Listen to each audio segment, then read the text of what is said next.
My ex and I got together over 3 years ago. We moved into my house after a year. She has 2 children from a previous relationship. We also have a child together who is now almost a year old. We mutually decided to break up a few weeks ago. I have my reasons and she has hers, but ultimately her kids play a big role in the breakup. It's not their fault, it's more about our different parenting styles. Due to my ex's trauma from when she was a child, and the kid's biological father emotionally abused all 3, she had a protective bubble around them. That was a massive source of conflict. I could write a list, but I don't see how it would be beneficial to this. Anyways, we broke up because we didn't want to resent each other for our child's sake, like the way she resents her other kid's father. They have been staying here until she finds a new place. However, she keeps making remarks about how I'm going to struggle on my own, especially when I have my daughter half the time. I have left it be because I'm pretty sure she is projecting. She will no doubt struggle, but it is also the damn time. I was having a particularly bad day in work, and she knows, and she brought up how I'm going to cope with work and our daughter. My life would be easier when they move out. Yes, I will have my daughter 3 nights/4 days a week. I changed my work pattern so when I do have her, I don't have to work. So I have no issues there. Looking after my daughter will be a breeze. I have no issues now looking after her. In fact, I make sure I have her more than her mother because I love spending time with her. And it will be even easier when her and her kids move out for so many reasons. The biggest is that all 3 cannot help themselves and always have to disturb my daughter when she is trying to sleep. So she then doesn't sleep and gets cranky and whines until I take her to my mother's, so I can put her to sleep in peace. All 3 are extremely messy. My entire house is a minefield, and it stresses me out to no end. And none of them clean up after themselves. I also find myself doing more for her kids than she does. I always take them to school and pick them up, and also take them to their after-school activities. I make sure they are fed and shower them often, as otherwise she wouldn't remember. I also pay for everything related to the house. We only split shopping and petrol. So I told her that when they move out, I will have more money to save, because I will be spending less on bills, and this is after me paying more than I should in child support. My house will be back to being clean and tidy. That will reduce my constant stress. Looking after my daughter will be less stressful because I will be able to put patterns in place to help. I will have more free time because I'm not spending it cleaning up all their mess, running around all day after her kids when it is her job. My life will finally be back in my hands. She didn't take it too well and has been quiet ever since. Now the top comments. Not the a-hole. Having an amicable breakup and doing the adult thing to keep communication open for the child is a great thing. Making passive-aggressive comments that show she doubts your parenting skills disrupts the co-parenting relationship and is very childish. She is currently staying there with her other children while finding a place. This is one of those don't bite the hand that feeds you situations. She regrets asking for the divorce because she knows she's going to struggle and is trying to manipulate you into asking her to consider the divorce, especially now that you showed her how much she's going to struggle. Don't be rude or disrespectful about anything y'all discuss, but definitely don't play into her mind games. If she says you'll struggle, just repeat to her why you won't struggle and why she will. You really kicked her butt with what you told her about her and her kids. She knows you're growing a backbone. Don't let her gain any ground with those kind of things she's telling you. Not the a-hole, unless you fail and end up staying with her. Second story. I, 32-year-old male, have a younger sister, Daphne, 27-year-old female, who I love very much, and know that she's acting from hurt, frustration, and being fed up. But I'm not sure if it's my place despite my dad and stepmom's pleas. When we were kids, our parents divorced. And while it was hard, I feel like I was able to adjust over time. I don't think my sister ever got over it. When our parents broke the news, Daphne was upset, and she was teased about our dad moving away and getting a new daughter to replace her. Looking back on it, I feel like my parents should have gotten my sister therapy. But instead, Dad promised her that while we wouldn't all be living in the same house together, he still loved us and would always be there. That all changed the day he married our stepmom, Judy. Not too long after they got married, Judy's dad suffered a stroke, and she wanted to move back to her home state to help her mom take care of him. Daphne was not happy and resented the fact that instead of seeing Dad on a nearly daily basis, it would now be on breaks and holidays. Didn't help that Judy had a fatherless daughter of her own, Katie, 29-year-old female. After that first summer at our dad's place, Daphne swore that she would never go back, and that if our dad loved her enough, he would come to see her instead of Daphne having to give up her summers hanging with her friends for the parent who chose to leave. Fast forward to high school, and our dad missed his flight and missed Daphne's graduation. Katie's graduation was the day before. This sealed the deal for Daphne, and she was done with our dad and almost never talked to him. It wasn't until recently that they slowly started to get on better terms. When she asked him to walk her down the aisle, he was ecstatic. During the planning, Daphne calmly told our dad that if he wasn't there, then to not bother trying to have a relationship with her again. That the only acceptable excuse for him to not attend was if he was hospitalized. Well, the day came and went, and despite multiple phone calls, no one could reach Dad. My sister took this all in stride.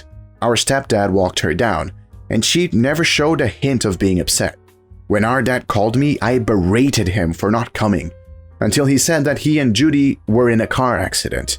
It was minor and our dad was fine, but Judy hit her head on the dashboard, so the doctors still wanted to run some tests. Our dad's phone was damaged and he was so caught up that he lost track of time, and that's why he didn't show up. Daphne said she understood the situation, but stated that she was very clear and that since our dad was okay and Katie was with Judy, he had no excuse, and asked him to never contact her again. My mom and stepdad are staying out of this, but stepmom and other family members are asking me to talk some sense into Daphne.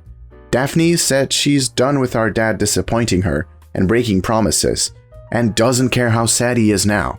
I told them I want to stay out of it, but I'm getting flack for it. Am I the a-hole? Now the top comments. Not the a-hole. First off, he's had plenty of opportunities to not screw it up. The fact that the final one was outside his control doesn't really matter in the broader context. Second, I'm not entirely sure I buy the "I damaged my phone" thing. Given his previous actions and the fact that he's not been a responsible adult before, I can't buy this at face value.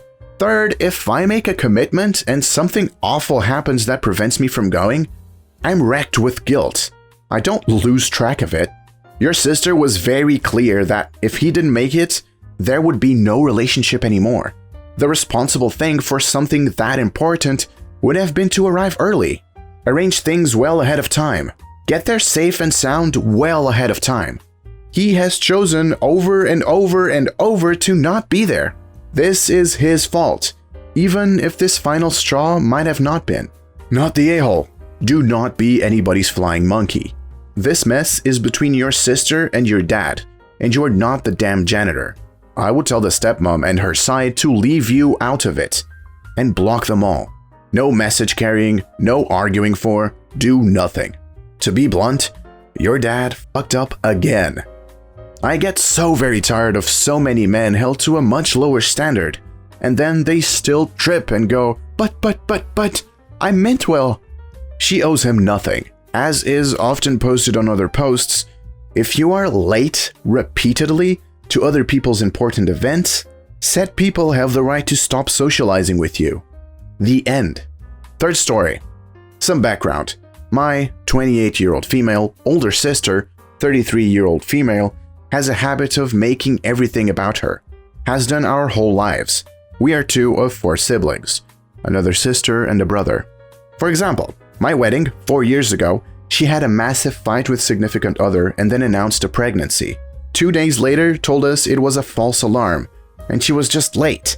When I announced my pregnancy, she announced she had broken up with her significant other. Less than a week after I gave birth to my daughter, she announced she was engaged. to a different guy that she has since broken up with as well. She has also done similar things with our family members, including her own children. She has 3 children from 2 different dads and has been engaged and broken up with 3 different guys in the last year. We had a family video chat to catch up, so everyone could see my daughter, 4 months old. No one has had a great deal of face-to-face contact due to restrictions and distance. Some family members have yet to meet her in person. I use lots of nicknames for my daughter, mainly Bubble, Poppet, or a shortened version of her name. Think Izzy if her name was Isabel, but occasionally use terms of endearment such as sweetheart, my darling, or my love. While on the video chat, my sister asked me not to use my love, as her new boyfriend calls her that. She's been talking to him for about a month, and is now apparently moving in next week. I apologized and said I wouldn't use it around her, thinking this was reasonable. She said no. I had to never use it again. I wasn't allowed to call my daughter that, and she found it really inappropriate as it really should just be used in a romantic setting. This confused me and I refused. I said I could call my daughter whatever I pleased, and I would simply avoid using the term in front of her. She got very defensive and went on to insult my parenting skills. Here is where I may be an a-hole. I told her just because her new guy couldn't remember her name long enough to use it, and chances are none of us would put the effort into learning his, doesn't mean I need to change what I call my daughter. She flipped out and left the call. Some family members are on my side. Some say I was too harsh. Am I the a-hole in this? Now the top comments. Not the a-hole. You gave her exactly what she wanted. She changed the whole tone of the call to focus on her, made some ridiculous claims so that she could blow up and then storm out of the chat. She even managed to get some people on her side to continue fighting the battle for her and make sure she gets all the attention. She will be back with some other self-serving excuse to grab the spotlight. And what you can do is to absolutely ignore her announcement, her histrionic, her weeping and wailing over some perceived slight. Point it out to others. Make it a game to see how long it takes during someone else's moment for her to pitch a fit and grab the center of attention. That's exactly what she does. Funny you say that. Me, my husband, and my sister had a poll going of how long until an announcement was made. My sister won on day 5. Not the a-hole. You could have been more tactful in your response, but it sounds like she was insulting your skills as a parent. So she deserved what she got. You should call your daughter whatever name or nickname holds meaning for you. She is your daughter. Multiple people can be called my love. My mom also calls me that sometimes. And if she really believes only one person should be called that, then your daughter has priority over her flavor of the month. It sounds like your sister could benefit from some therapy. Last story. I, 36-year-old female, married with 3 kids, work in this company for 4 years. I transferred to another department and met new colleagues. We were having lunch days ago and small chat when my husband called, asking where I put the ceramic pan. I told him where to find it and ended the call. My new colleague, Ross, in his 40s, married with no kids, calling him passive-aggressive is the nicest thing you can say about him, was looking confused throughout the phone call. He asked if my husband cooks. I said yes, not just cooks, but he also cleans, takes care of the dishwashing, floor mopping, toilet scrubbing, grocery shopping, and deep cleaning rooms once a week. Ross started laughing as I went on and listed the things my husband does, then casually asked who's the man in the house, then if my husband's busy being the housewife. I just glanced at him to explain, as my colleagues kept staring. Ross said, "Okay, there's a man in the house all right, and I'm thinking it's you since you've emasculated your husband to the point of mopping the floor." Others laughed. I said no, we're just splitting duties, and since I'm the current breadwinner, he took it upon himself to help make things balanced after he lost his job. My other female colleague pointed out that I, in fact, am lucky my husband believes in partnership, unlike most husbands, which is a global issue. Ross said that I was indeed lucky to find a man with little to no self-esteem to be gleefully and passionately taking on a role of a homemaker like that. I was shocked and got extremely agitated after he proceeded to say that he was 100% sure my husband no longer feels like the man he used to be before losing his job. He called him poor soul and sarcastically hoped he at least still gets to keep his manhood in the bedroom. I was about to yell, but kept it civil and looked at him and said, "Oh, don't worry, he's doing just fine in the bedroom because he's always been enough of a man for me. And as a result, we have 3 kids. 3 kids, while he, Ross, on the other hand..." Everyone stopped for a second, and Ross had a shocked look on his face. Then he lost it, saying it was freaking insensitive and pathetic of me for bringing his infertility in an argument and use it as a low blow, and said that I should feel ashamed of myself for bragging about my kids, knowing that he can't have children for reasons he cannot control. I replied that he should feel ashamed he was talking about my husband, and told him maybe it's better that he just stopped getting himself involved in other people's business.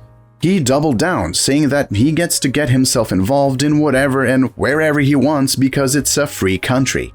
Other colleagues started getting involved as the argument escalated. Ross told me he will make sure to let HR know about the lovely conversation we had, and walked away like he dropped some sort of bomb on me. I got a lot of heat from his guy friends, but one female colleague said Ross was rude, but I took it too far with what I said. Am I the a-hole? Now the top comments. Not the a-hole. If he's going to be judgmental about someone's masculinity without any invitation to do so, then he should be able to take what he dishes out. Fair game in my opinion. You should reach to HR yourself and give your side of the story. Explain that he was very disrespectful to you and your husband, and you were offended by his blatant misogyny. It's likely he will leave out his inappropriate comments in any official complaint. And from that, it sounds like you touched a very sensitive nerve. Like this infertility might literally be the reason he feels the need to attack someone else's masculinity. By the way, your husband has nothing to worry about. Real men treat their partners as equals and divide the household labor in a fair manner. Your coworker seems to think that even though you're the breadwinner, you should also do the majority of the housework, which is utterly absurd and misogynistic. Everyone is the a-hole here. Ross is obviously a huge a-hole, not just for butting into your business, but for perpetrating a particularly noxious sort of toxic masculinity. His desire to have it both ways, he gets to involve himself whenever he wants, but any attack or judgment against him is out of bounds, is itself a pathetic manifestation of someone who can't take what he dishes out. Having said that, you became an a-hole when you tied procreation to manhood. This was insensitive and a low blow. It doesn't become acceptable just because you were arguing with a shoddy dude. You're right, and I accept to take responsibility for what I said.